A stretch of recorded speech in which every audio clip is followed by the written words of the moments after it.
So hello everyone, again, to another trailer reaction and oh wait, it's not a reaction? Shit. Well, welcome to this analysis. So I decided not to do a reaction this time because it seems that the market is getting a little overflown with these. So I thought, you know what, well, let's just do an analysis. No reason to me to spaz out again. I don't want that again, please, no sir, please. Although I will promise this, when the final trailer for this film comes out, I'll probably do a reaction to it. So yeah, there's a new Godzilla trailer. Let's talk about it. Sorry that this is kind of crappy. This part of it has been unscripted. Everything else has been because of shit I need to point out and talk about. We won't be talking about those jets because those are basically confirmed. Yeah, so let's just get to it, please. Oh, God, So the first thing you see in the trailer is actually the first teaser we ever got, seeing Millie's character Madison in a radio room trying to contact Monarch, but here's chaos on the other side.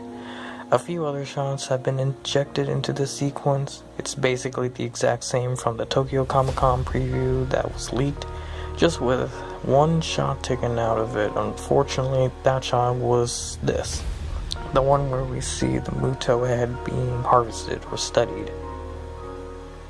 The other shots that were injected into the opening is this one where we see open water and what looks like... I need to be honest, I don't know. Might be dead sea life? Maybe some debris from a battle, I think? Or maybe what's left of a kaiju? I just don't know. That looks like a rifle to me, and that's probably a fish, and that could be a chunk of kaiju flesh. I honestly don't know. We also get an updated shot of Rodan flying over Issa Damara, but this shot is what gets me, and seeing it here we can pick up some details we weren't able to see in the Tokyo Comic-Con footage.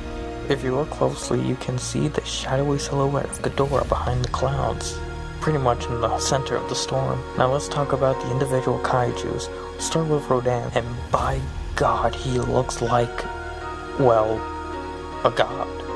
He looks absolutely epic standing on top of the volcano he's been hibernating in. He's just... wow.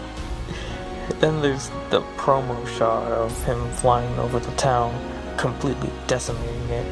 And frightening note, but what if the air under Rodan is superheated? So he's not just blowing you away like this poor foe, but he's also unintentionally cooking the people alive. We also see him about to fly and taking on more fighter jets similarly to the first trailer. And this footage might suggest we won't have him using our uranium ray, but as stated in the first trailer video, but he looks to favor it just as well without it. So where are we now? Oh, we're here already. So these two shots I'm super excited to talk about. As I was mentioned lightly and teased, there will be more kaijus outside the original 4 that will be appearing in this film. Some may speculate these being the existing 4, but given their locations and checking the Monarch science site, it's safe to confirm these are their own creatures, and there's already speculation concerning these new monsters being Toho classics. This one being possibly Kumonga, Kamacuras, or Ebera, and this one being Anguirus or even Baragon.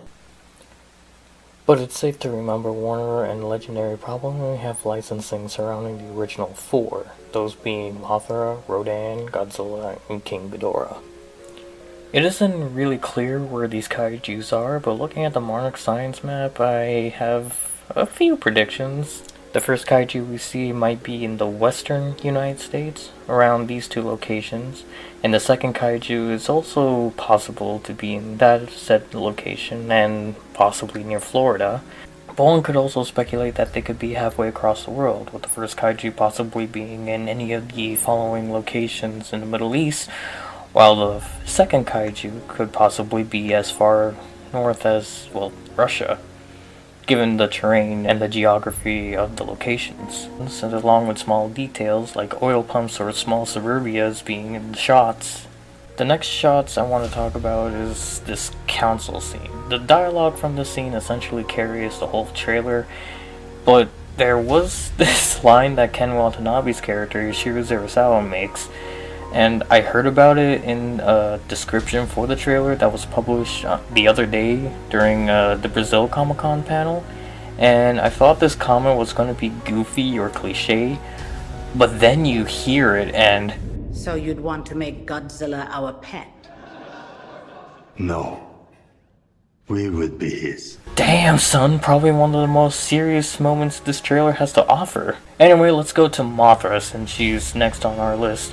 First shot we see of her, she might still be in her larval stage, but those two structures flanking her side makes me think she might have hatched already into her final moth form. The next shot we see is the promo trailer shot that we were given, with her exhibiting her God Rays, a new ability that has been mentioned multiple times on the Monarch Science website. And we hear Mothra again, this time not as high-pitched as the promo trailer, but it sounds more serious and lower toned. I'm happy to hear it like this instead of the high-pitched Pokemon sound. It really does fit her, and it sounds more like Mothra to me. Now let's get to the big bad himself. Again. King Frickin' Fedora! I mean, Midoriya! I mean Ghidorah. Jesus, why do I fucking do this? Now, I just want to get this out of the way first. Ghidorah looks great. He looks absolutely fantastic. A real menacing kaiju. If this shot does not scream three-headed devil, then I don't know what will. Anyway, I can't help but notice some subtle influences from modern day dragons in media that are injected into this Ghidorah's design. Best example of this would be when his throat glows in this shot and this shot. It reminds me a lot of The Hobbit, Desolation of Smaug, whenever Smaug is about to fire his, fire breath. His throat and chest area start to glow, and the same is here for King Ghidorah. And also, just the overall design of the heads, the way they move and look, reminds me a lot of the dragons from Game of Thrones. But in the end, I can tell that this is Ghidorah, and that's all that really matters in the end. Is it feels like a proper modern Ghidorah, and I'm really happy with the end result. And the fact that that this shot just makes me go, yeah, that's the devil, then this film has already done a fantastic job in executing Ghidorah as this ungodly, devilish being that's supposed to be the end of all worlds as he was portrayed in the original show of Godzilla. I also found this shot pretty interesting. As a kid, I always saw Ghidorah having blades on his tail, and to see it here actually being executed, it's really good. It's a nice little bonus. The little child in me is happy. There's this shot which looks like Ghidorah falling to Earth, I think. A lot of people are speculating and, saying it might be actually Fire Rodan, which I'm starting to think that might be the case since the storm is already down there and Ghidorah is supposed to be like the heart of the storm, although heart of the storms are usually the eye of the storm. I don't know, maybe it is Ghidorah, maybe it's Rodan. Some people speculate it might be her Mothra, just completely fried, and that's just her body falling to Earth. And I did hear that someone speculated it might actually be Godzilla falling from orbit, and if that's the case, then that would be pretty awesome, though it might be a bit of a far echo from Pacific Rim territory, which I really hope this film doesn't really touch on, despite the fact that Pacific Rim technically borrowed from Godzilla, but we'll talk about that probably in the next trailer. We do get a good number of shots with Ghidorah, and when he's standing next to Godzilla, Jesus, he is huge. Probably nowhere as big as the anime Godzilla, but this also confirms a Reddit post, this shot right here, where someone claimed he gets stomped on by Ghidorah in Antarctica, and this is probably the first battle these two titans, pun intended, will have in centuries. Next shot we see of him, he's firing his gravity beam, and with that we hear his screech, and it sounds so much like King Ghidorah, not just recent incarnation. It sounds like the classical Ghidorah, which I am just really happy with the way that most of these monsters are being executed in both sound and design. It really shows that Mike Dougherty is really looking back into the classics and really injecting them and making it influence this film even further, which I'm really happy about. While the first 2014 film kind of dipped its toe into the lore of Godzilla, it feels that this film is definitely going headfirst into the deep end. Now let's talk about this temple. I guess we're in the Godzilla segment now. In the first video, I thought this temple might be the Temple of the Moth, mainly because it seemed unlikely that there would be another temple for a Daikaiju, but we see Godzilla sleeping in it, and all the underwater shots make me think, okay, this temple is definitely made for Godzilla, and this is his lair, which I actually really like. When I first thought about this, I thought the idea was stupid, but it kind of grew on me. The idea of Godzilla having this temple as his lair is definitely a new step forward into the lore of Godzilla, and it's actually something really exciting in mind to further expand the universe. Now, with that in mind, big questions are, who made this temple? Could this be the lost city of Atlantis? Oh wait, shit, wrong movie. Fuck. But this does spark some connection to the prequel graphic novel, Godzilla Aftermath, set to release before the film. Maybe the answer we're looking for is in that graphic novel, or we could just watch the film and find out. Either one works, that's the way how it works, yeah.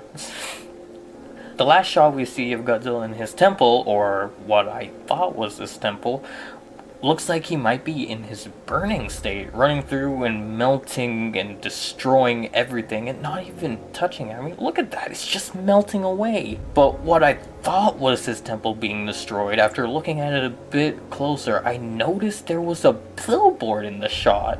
So this might actually be taking place during the final battle. So could Godzilla possibly be going through his burning state just to defeat Ghidorah? Or I don't know. The idea of Godzilla being in his burning state in this film is actually pretty exciting, considering the last time we ever see him in his full burning state was in 1995, and with the recent entry of the anime series, Godzilla, the City on the Edge of Battle, and it was teased for Godzilla Planet Eater. And one last note about good old Godzilla is that he can run. This shot where we see him charging at Ghidorah, it's so much mass, such speed. That's not. Ooh. Oh dear, how are his bones not breaking? Ugh. I also really like how people keep saying how Kong is fast and agile, but seeing Godzilla at the end of that trailer is. Yeah. Boy can run. Boy can run. Now let's get to the last shot I want to talk about. This one. I assume it's post-fight because if you look carefully, you can actually see an injury, most definitely given by Ghidorah, which raises the question on how bad is Goji going to get in this fight. I remember in an early draft for 2014 that the final fight with the Mutos between Godzilla left him pretty badly injured. So bad that the script described him even missing some whole dorsal fins and having other dorsal fins either chipped or severely scratched. And seeing that chunk missing from his brow and a possible slash running down his face makes me wonder if this Godzilla will be badly injured in this film. With the way that they presented Ghidorah, it's really possible. And a lot of ideas that have not been touched upon by official Godzilla films but have been definitely portrayed in multiple pieces of fan art.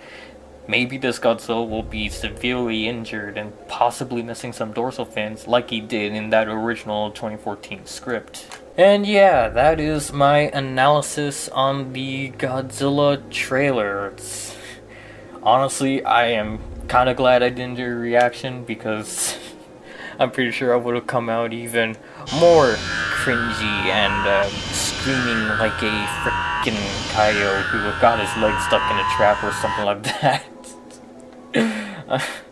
Why can't I make good analogies?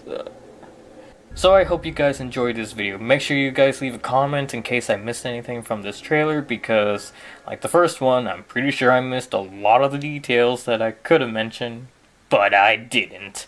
So yeah, I hope you guys enjoyed this video, and I'll see you all next time.